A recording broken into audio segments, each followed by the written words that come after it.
Pour isoler correctement, vous devriez consulter les codes de construction de votre région afin de déterminer la quantité d'isolant à respecter.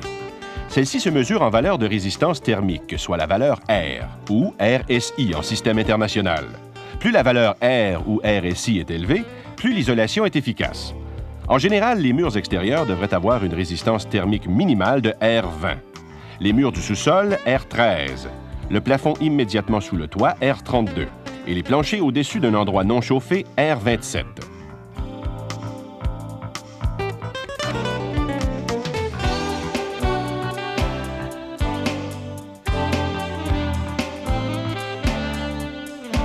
L'isolant rose a une valeur de résistance thermique d'environ R3,2 par pouce d'épaisseur. Il est efficace, économique et idéal pour isoler les espaces entre les montants de la charpente et les solins. Il est disponible notamment en épaisseur de 3,5 pouces, ce qui équivaut à R12 pour une ossature de 2 par 4, en épaisseur de 6 pouces équivalent à R20 pour une ossature de 2 par 6 et en épaisseur de 10 pouces équivalent à R32 pour une ossature de 2 par 10.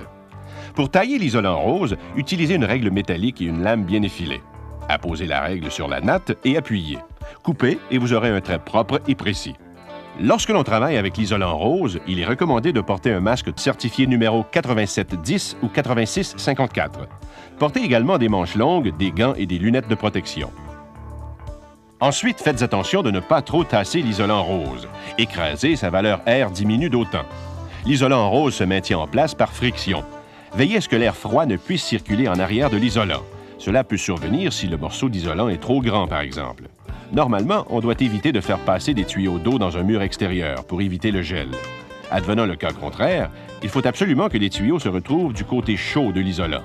Glissez le mieux possible les nattes d'isolant rose en arrière des tuyaux.